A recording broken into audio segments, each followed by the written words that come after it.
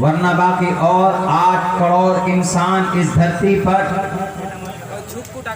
وہ ایسے ہیں کہ اللہ ان کے نہ تو عقیدے کو پسند کرتا ہے، نہ تو اللہ تبارک و تعالیٰ ان کے اقوال کو، نہ افعال کو، نہ ان کے احوال کو، اور نہ ان کے قواعد سے اتفاق رکھتا ہے، بلکہ صرف ان 2 ارب انسانوں کی قدر اور قیمت اللہ تبارک و تعالیٰ کے نزدیک وہ کون ہیں؟ وہ کلمہ پڑھنے والے لوگ، وہ لوگ ہیں جو اللہ کی شریعت کو مانتے ہیں، وہ لوگ ہیں جو اپنی زندگی کے اندر محمد الرسول اللہ کے طریقے کو دخل دیتے ہیں، محمد الرسول اللہ کے طریقے کے مطابق زندگی گزارتے۔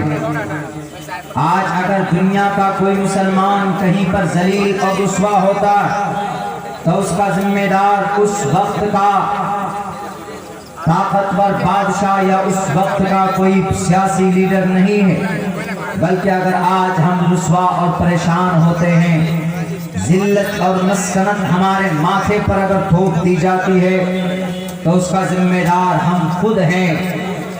ہمارے برے اعمال، ظہر الفساد فی البر والبحر بما کسبت ایدی الناس، ہمارے غلط کرتوت ہمیں پریشانیوں کے اندر مبتلا کرتے ہیں، ہمارے عقیدے ہمیں پریشانیوں میں مبتلا کرتے ہیں، ہمارا کانسیپٹ اباؤٹ گاڈ، اباؤٹ اللہ سبحانہ و تعالی، اللہ کے تعلق، اللہ تبارک و تعالیٰ کی لیے ہمارے جو عقائد ہیں، ہمارا جو کانسیپٹ ہے، ہمارا جو فیتھ اور بیلیفنیس ہے، اس کی کمی ہم کو ہمارے سامنے پریشانی لا کر کھڑا کرتی۔ ورنہ میرے بھائیوں، اسی ایک اللہ کو ماننے والے معدود چند افراد تھے جنہیں انگلیوں میں ہم اور آپ گن سکتے ہیں، شمار کر سکتے۔ بڑی بڑی طاقت کا سامنا انہوں نے کیا، بڑے بڑے سپر پاور طاقتوں کی بنیادیں انہوں نے ہلا دی ہے۔ وہ ایسے تھے آگ کے سمندر میں کود جایا کرتے تھے، ظلم و ستم کے ان پہاڑوں کو ریزہ ریزہ کر دیا کرتے تھے۔ وہ لوگ تھے، وہ اللہ کو ایک ماننے والے تھے، اللہ کے فرمان کو اپنی جان سے زیادہ اور اپنی مان سے زیادہ ان کو ترجیح دیتے تھے۔ آج ہم مسلمانوں کی یہ اوقات دنیا کے سامنے میں جو آتا ہے ڈرا کر چلا جاتا ہے، جو آتا ہے مار کر چلا جاتا ہے۔ کہیں پر مسلمان ٹوپی کے نام پر مارا جاتا ہے، کہیں پر مسلمان لباس اور یونیفارم کو دیکھ کر ان کا موب لنچنگ کیا جاتا، کہیں پر مسلمانوں کو قرآن پڑھنے کے نام پر، کہیں مسلمان ماں بہنوں کو برقع پہننے کی وجہ سے ان کی عزت و آبرو نیلام کی جاتی ہے۔ کہیں پر ہم اگر محمد الرسول اللہ کے میسج کو اور ان کی سنت کو اور ان کے اتوار کو اگر ہم آگے بڑھانے کی کوشش کرتے ہیں تو ہمیں ٹارچر کیا جاتا ہے اور ہمیں پریشان کیا جاتا ہے۔ آج ہم نماز بھی پڑھتے، آج ہم زکوٰۃ بھی دیتے، آج ہم روزہ بھی رکھتے۔ In spite of these things and right now we become very weak، ہم کمزور بن چکے۔ اس کے ارتھ کو، اس کے وجہ کو ڈھونڈنا ہوگا۔ میں کہتا ہوں کہ جہاں پر ہماری اپنی شریعت سے دوری ہمارے کمزوری کے اسباب میں سے ایک بڑا سبب ہے، وہیں پر ایک سبب یہ بھی ہے کہ آج کا مسلمان گروہوں میں بٹ چکا۔ آج کا مسلمان چھوٹی چھوٹی ٹکڑیوں میں بٹ چکا، آج کل کا مسلمان مختلف جماعتوں میں بٹ چکا۔ ایک بات یاد رکھیے قوم کے لوگوں، آپ کو یاد کرنا ہوگا، بغداد کی تاریخ اٹھائیے، بغداد کے کتب خانوں میں اتنی کتابیں لکھی گئی تھی کہ وہاں پر کتابیں رکھنے کی جگہ نہیں تھی، مگر جب وہاں کے لوگ منتشر ہو گئے تھے، وہاں کے لوگ قرآن و سنت کی بنیاد پر، اپنے مسلک اور اپنے عقیدے کی بنیاد پر اور اپنے خاندان آباء و اجداد کی بنیاد پر انہوں نے الگ الگ پلیٹ فارم بنایا تھا تو چنگیز خان ہلاکو خان کی عورتوں کے ذریعے سے ایک دن میں 18 لاکھ مسلمانوں کو گاجر مولی کی طرح کاٹا گیا تھا. ایک بستیوں کو ایک رات میں پیٹرول ڈال کر سارے انسانوں کو، مرد عورتوں کو زندہ جلا کر انہیں بھسم کر دیا جاتا تھا. وجہ کیا تھی؟ نماز بھی پڑھتے تھے، زکوٰۃ بھی دیتے تھے. آپسی لڑائی اور آپسی انتشار نے بڑی طاقت جو وہاں کی تھی، بڑی کتابیں وہاں پر تھی اور اصول کی کتابیں رکھی ہوئی تھی، ایک مستند اسماء رجال کی کتابیں رکھی ہوئی تھی، احادیث مبارکہ کی تفاسیر کی کتابیں بھری ہوئی تھی. مگر جب ایک ایسا نظریہ ان کے دلوں میں اور ان کے قوم سماج کے بیچ میں انگڑائی لینے لگی تو پھر ظالم چنگیز اور ہلاکو خان 70,000 کھوپڑی انسان کی کھوپڑیوں پر اس کا تخت اور وہ بیٹھتا تھا، اس کی کرسی بچتی تھی. اس چنگیز اور اس ہلاکو خان کی یہ تاریخ ہے. اور کھوپڑیاں کن کی ہوتی تھی؟ ہماری اور آپ کی کھوپڑی ہوتی. ہمارا اور آپ کا سر کاٹ کر، ٹوپی اور داڑھی والے کا سر کاٹ کر وہ اس طرح کی حرکتیں کرتے تھے. وجہ کیا تھی؟ And divided we fall, united we stand, divided we fall.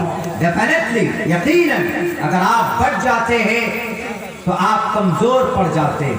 اگر آپ متحد ہوتے ہیں تو آپ ایک مضبوط طاقت بن جاتے ہیں. چاہے وہ 313 ہو لیکن متحد ہیں تو 1000 لشکر جرار کے ناک میں نکیل ڈال دیا تھا. وہیں پر تعداد میں زیادہ ہے جنگ احد کے میدان میں، لیکن چوک ہو جاتی ہے، 2 حصوں میں بٹ جاتے ہیں تو وہاں پر آنے والی مدد بھی اللہ تبارک و تعالیٰ کی طرف سے روک دی جاتی. اور پھر 70 صحابہ بڑی بے رحمی کے ساتھ انہیں شہید کر دیا جاتا. اور آج کیا حالت ہے مسلمانوں کی؟ الگ الگ بٹے ہیں، ہم الگ، ہم سید، ہم انصاری اور ہم شیخ. ابھی ہم باقا پہنچے تھے کچھ دنوں پہلے، وہاں پر کسی ہمارے بھائی کو سپورٹ کی ضرورت تھی. ہم جب وہاں پہنچے ہم نے کہا کہ آپ کامیاب ہوں گے، آپ کے سارے لوگ آپ کے ساتھ ہیں. انہوں نے کہا کہ مولانا بڑے دکھ کے ساتھ یہ بات کہنی پڑتی ہے کہ یہاں پر انصاری اور شیخ اتنی نفرت ہے ان کے بیچ میں کہ وہ مسلمان دوسرے غیر کو، ان کو چننا، ان کو سپورٹ کرنا، ان سے ہاتھ ملانا گوارا کرے گا، لیکن انصاری شیخ کو نہیں چنتا ہے اور شیخ انصاری سے مدد نہیں مانگتا ہے. یہ آج کی تاریخ ہے ہم مسلمانوں کی. اور اسی جرم میں، انہیں پاداش میں آج مسلمانوں کو گاجر مولی کی طرح کاٹا جا رہا ہے. بولنا پڑے گا، نہیں بولیں گے تو آپ کی آنے والی نسل گونگی ہوگی، گونگی زبان ہوگی منہ کے اندر لیکن وہ کچھ بول نہیں پائیں. زندہ رہنا ہے آپ کو تو آپ کو اپنی تاریخ کو دہرانا ہوگا. اگر آپ کو اس دیش میں دندنانا ہے تو آپ کو اپنی تاریخ اپنے آنے والی نسل کو بتانا پڑے گا. ان جلسوں کے منچ سے جلسہ کرنا گناہ نہیں، جلسہ کرنا پاپ نہیں. اللہ تبارک و تعالیٰ نے فرشتوں کو سامنے رکھ کر کے جلسہ کیا تھا اور تقریر کی تھی اور کہا تھا اذ قال ربک للملائکۃ انی جاعل فی الارض خلیفہ، زمین پر نائب بنانا چاہتا. We want to make the human beings on the earth and please suggest me. بتاؤ، ایک مشورہ دے. ایک ظاہراً مشورے کی شکل تھی لیکن خبر دینا تھا. کیجئے آپ، قوم کو ایک صحیح پیغام دیجئے، قوم کو صحیح دشا میں لائیں.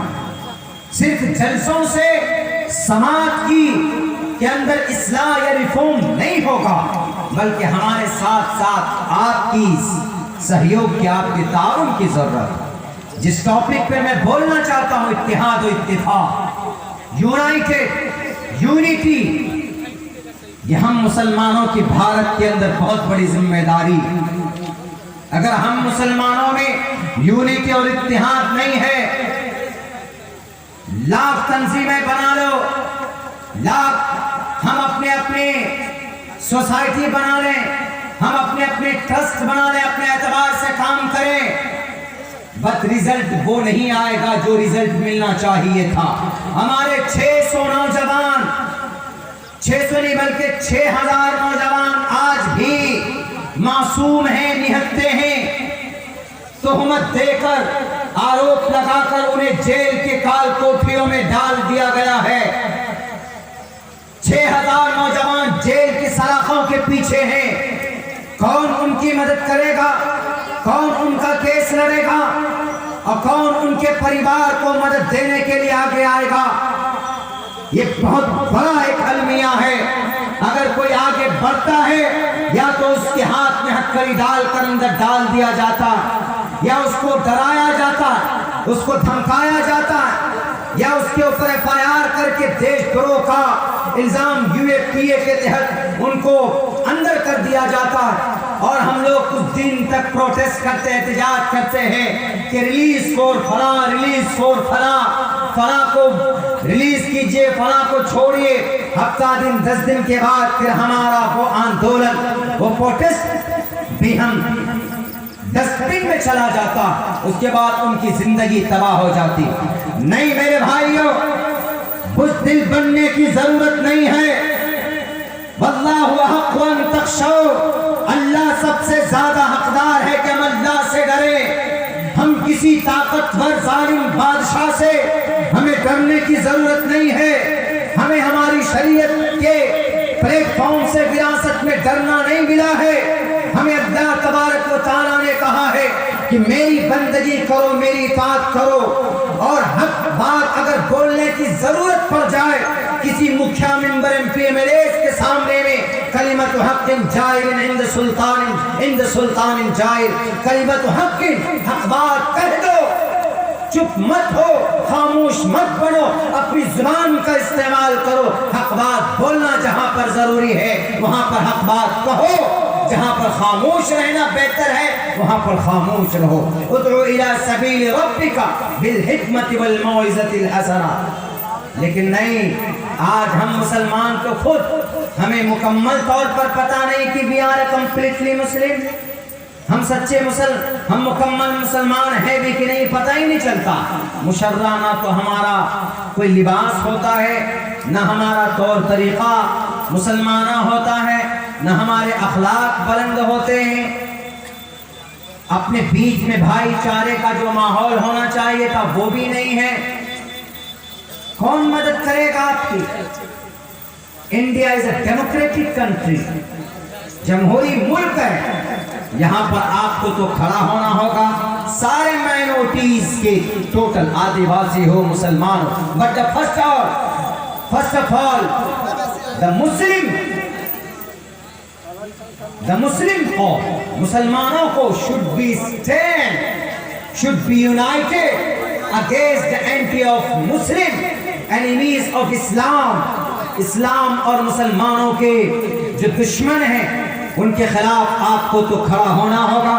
ان کے لیے تو آپ کو اپنی آواز بلند کرنی پڑے گی.